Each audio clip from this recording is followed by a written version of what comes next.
on the Seattle Public School website. Remember, a report came out about our schools, and there's a lot of discussion about north of Ship Canal, south of Ship Canal. I picked a few schools. I just picked some to show some comparisons. And you want to hit the comparison slide? So this is how we're doing out here in our neighborhood, not very well compared to other schools. Now, as you see in math, and I think this is very important to us because we have invested in looking at increasing math for the students in Rainier Valley. That's like, that's, as you can see, Rainier Beach, that's 14%. That's 14%, there you go, of our students are meeting standards. Ballard, 49%. So what does that say? Now, it might say that Ballard is doing so much better than us, but it says Ballard is not doing very well. But yet, we're so proud of Ballard because it's one of the top performing schools. But we're in a city where top performing is less than half of the students are proficient in a subject so important.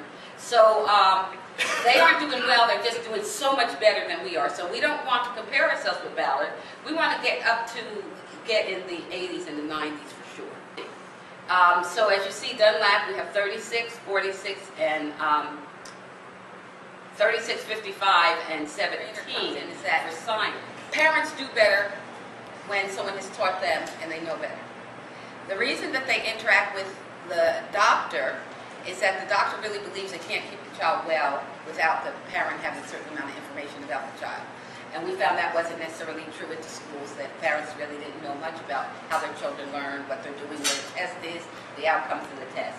So we established a train-the-trainer program where parents train parents. We have, and they learn to facilitate workshops, which we call parent-to-parent workshops. And because principals get trained with principals and administrators, and teachers with teachers, with master teachers. And we believe that parents needed training from, not master parents, but at least experienced parents. To our model of making it student-based.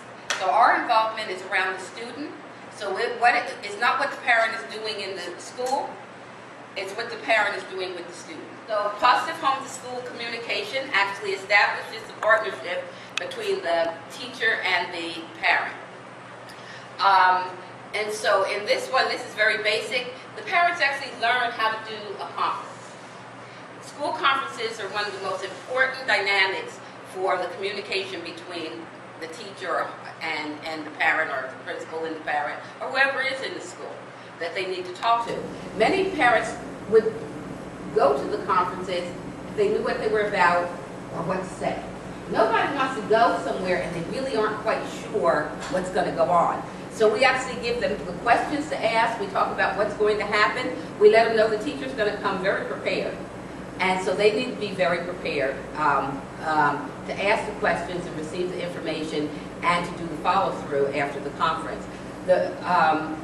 And so those two, the positive homeschool communication and parent-teacher conference preparation, and then we do home-supported learning.